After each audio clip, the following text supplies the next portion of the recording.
This is the Capitol Rundown. We've been called traitors just today. We were all called traitors on January 6th.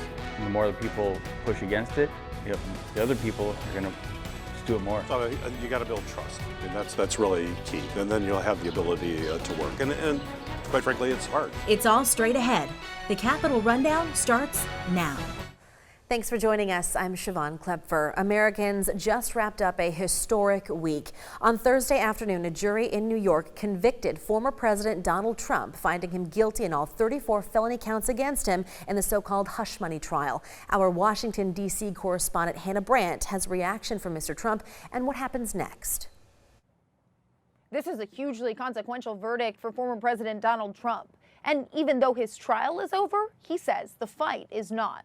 I'm a very innocent man. In a stunning verdict, a New York jury found former President Donald Trump guilty of 34 felony charges. Prosecutors convinced the jurors that Trump illegally falsified business records to cover up a hush money scheme. Our job is to follow the facts and the law without fear or favor, and that's exactly what we did here. But the former president complains the trial wasn't fair. This was a rigged, disgraceful trial. The real verdict is going to be November 5th by the people. But Manhattan District Attorney Alvin Bragg disagrees. The only voice that matters is the voice of the jury, and the jury has spoken. The charges could carry jail time for former President Trump. That will be up to the judge. Sentencing is scheduled for July 11th, but Trump's legal team is expected to appeal the decision. And we will fight for our Constitution. This is long from over. The Biden campaign is applauding the verdict, saying in a statement, quote, "In New York today, we saw that no one is above the law." In Washington, I'm Hannah Brandt.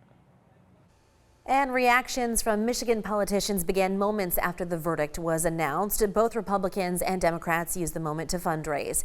Congresswoman Elissa Slotkin is the current frontrunner for the Democratic Party in the race for Michigan's open U.S. Senate seat. She sent out a statement saying it's hard to believe the Republican candidate for president is a convicted felon.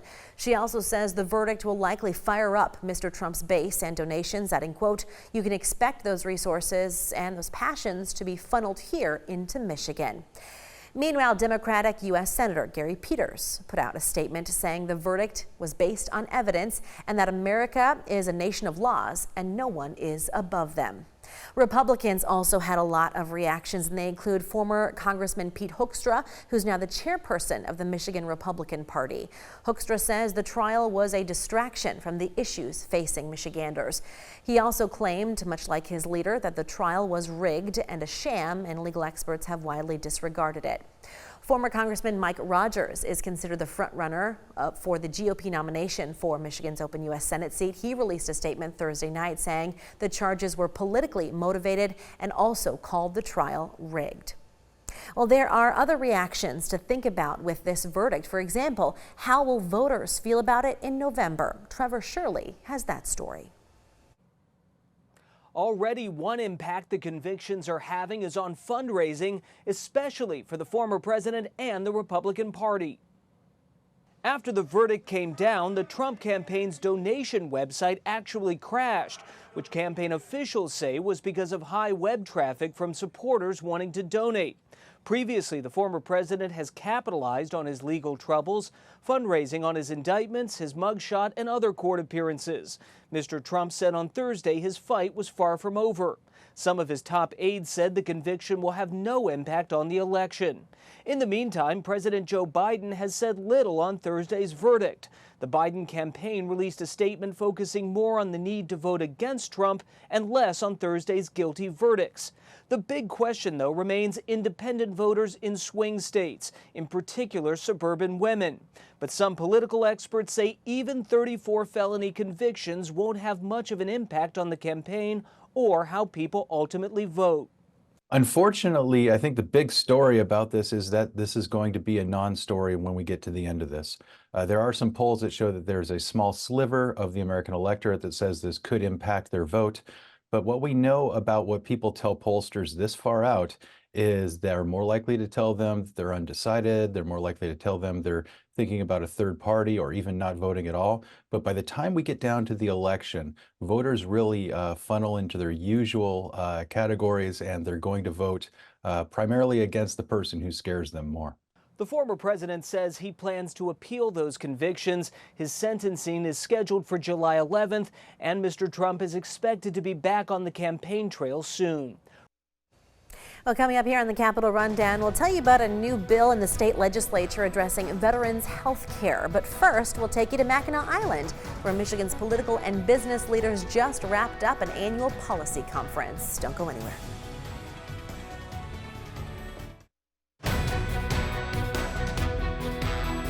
Welcome back. The Mackinac Policy Conference was held from Tuesday to Friday, bringing business leaders, lawmakers, and others to the island. The conference, which is sponsored by the Detroit Regional Chamber of Commerce, was themed around the state's economic future. The conference is a bipartisan affair with politicians from both parties talking about working together and laying out the path to the future. Democratic Governor Gretchen Whitmer was among them. It feels very challenging sometimes, but at the end of the day, I think when we try to stay focused on what unites us, we got big things we got to get done together. We've made a lot of progress, but the work's never done. Democratic U.S. Senator Gary Peters was also there and talked about the obstacles to bipartisanship. You got to build trust. I mean, that's really key. And then you'll have the ability to work. And quite frankly, it's hard. People who come in tend to be very partisan and bring kind of the fire from the campaign trail. Well, back in Lansing, veteran advocacy groups are backing a new bill designed to help injured service members suffering from traumatic brain injuries and post-traumatic stress disorder. The Rundown's Josh Sanchez has more on a proposed grant program and what's next for the bill.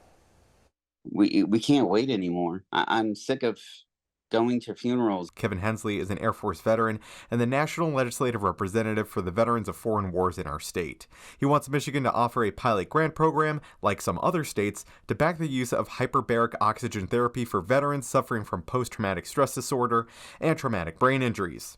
He credits the therapy for helping him through complications related to being exposed to toxic burn pits in Iraq and Afghanistan. After my second dive, I was able to take my first deep breath in 15 years. Dr. Kim Chesney with the University of Michigan Health Sparrow says the decades-old therapy includes putting a patient in a pressurized chamber, later filled with 100% oxygen. That extra oxygen helps to decrease inflammation in the wounds in particular, and also helps to regrow the blood vessels such that the patient's injury or wound can heal.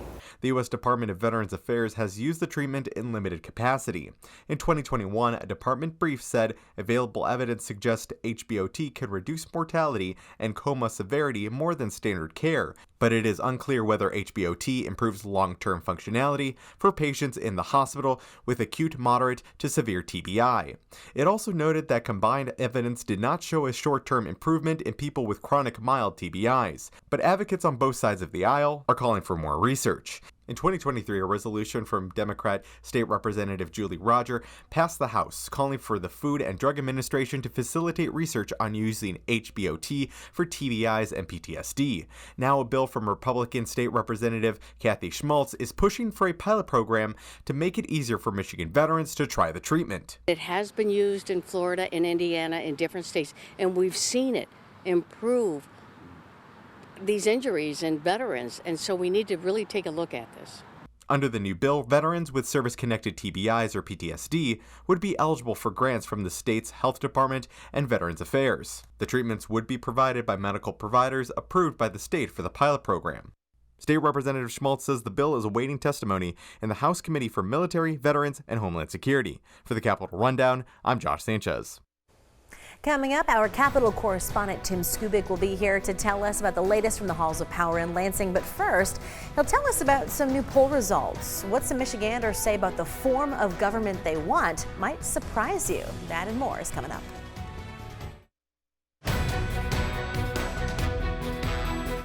Welcome back. A new poll shows only about 2/3 of Michigan voters agree that democracy is the best form of government. Our Capitol correspondent Tim Skubic gives us a closer look at the numbers. Would you please raise your hand if you believe in our democracy? If the polling data is correct, 1/3 of you are not raising your hands. What was an enormous surprise to me, and I think to a lot of people, was when we asked voters if democracy was the best form of government. Only 67% of voters could say that. For 40 years, Richard Zuba has been taking the temperature of Michigan citizens, and he has never seen numbers like this before in the Detroit Chamber of Commerce survey. For example, 5% favor a dictatorship. 17% say the form of government doesn't matter. For Caucasians, that number is 15%, and for African Americans, it is 34%. Part of what is driving this disillusionment with democracy is the us versus them attitude in the electorate. We are viewing each other as bigger threats to America than we are outside forces. And on top of that, 5% of the citizens favor some form of violence if their person loses in November. But Republicans outnumber Democrats on that front. Amongst Republicans, base Republicans, that number jumps to 13. We can see in these numbers are fundamentally hurting democracy. And we've got to do something about it, because once it corrodes too badly, there may be no coming back from it. Well, the Capitol Rundown's Megan Viselli talked to Tim about that story to get more of Tim's take. Take a listen. When you need to know what's happening in Michigan politics, you know to turn to Tim Skubic, who's here with us right now. All right, hi Tim. We just saw your story on the poll results about democracy and dictatorships. Are you surprised by these results at all? Surprised is hardly the adjective. I mean, we got to bump it up a little higher than that. Some people have looked at those numbers, Megan, and they have been shocked. It certainly is disconcerting, and it certainly is troubling. The fact that we have 33% of the people out there that do not believe in the current form of the democracy that we have. And some of those people have no idea what that form should be. That 5% that say there should be a dictatorship is rather astounding. You have to wonder if they understand what a dictatorship is. There's almost a total loss of personal freedom. And if that was on the ballot, I don't think those 5% would be voting for that. But it was interesting information from the Detroit Regional Chamber of Commerce and pollster Richard Zuba, and it is troubling in the sense that if this trend continues, his theory is that we may not be able to regroup and recapture the precious democracy that we once had, and not everybody is on board in doing that. Now, staying with polling, another recent polling shows President Biden and former President Trump are basically tied. But how much do you think the former president's conviction could change this, if at all? Well, that's the important point. This poll was done prior to the events on Friday, which were also to some people rather astounding. Never before in our country's history have we had a former president accused and now convicted of being a felon. And so the next poll is going to be the one that indicates. But we do have some hint as to what those results will be, with the caveat that this could be wrong based on the data that comes in. But in previous polls, the question was asked, if there is a criminal conviction and a felony on his record regarding Mr. Trump, how would this impact your thinking?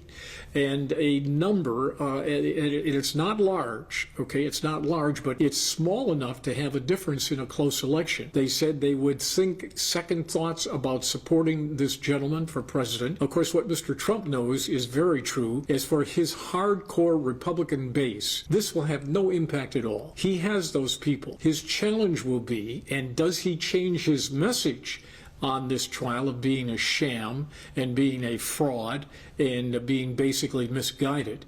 How does he appeal to those people that are on the fence? And by saying it was a trial that was flawed and was a sham, may not get them off the fence in his side of the fence. So it's yet to be determined the actual impact, but clearly it was a blockbuster story, and it also is equally clear this is not going away anytime soon. Well, coming up next on the Capitol Rundown, during this campaign season, President Joe Biden wants to remind voters of a turning point in American history. The day the United States Capitol came under attack by American citizens, and the president is sending some of the officers on duty that day to the campaign trail. That's coming up after the break.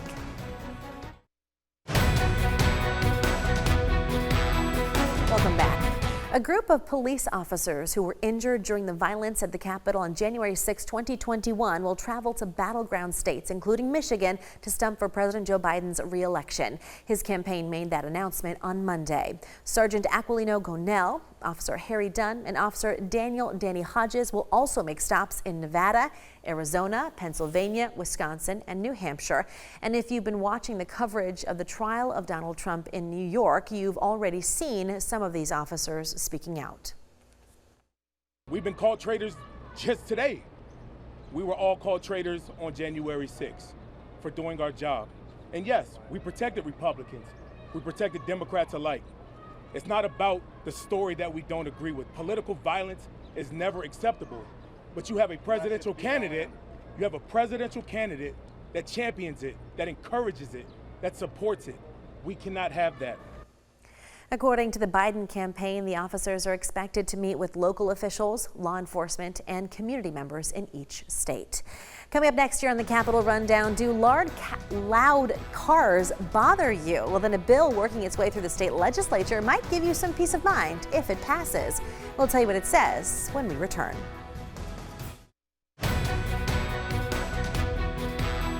Welcome back to the Capitol Rundown. A bill introduced in the state legislature in April is looking to decrease noise pollution around Metro Detroit, especially along Woodward Avenue.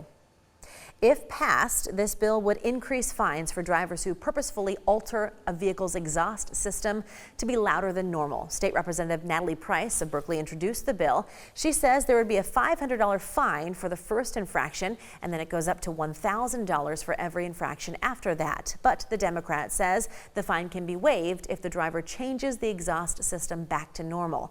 Even still, not everyone thinks this is going to have an effect. One of them is a car customizer in Wayne.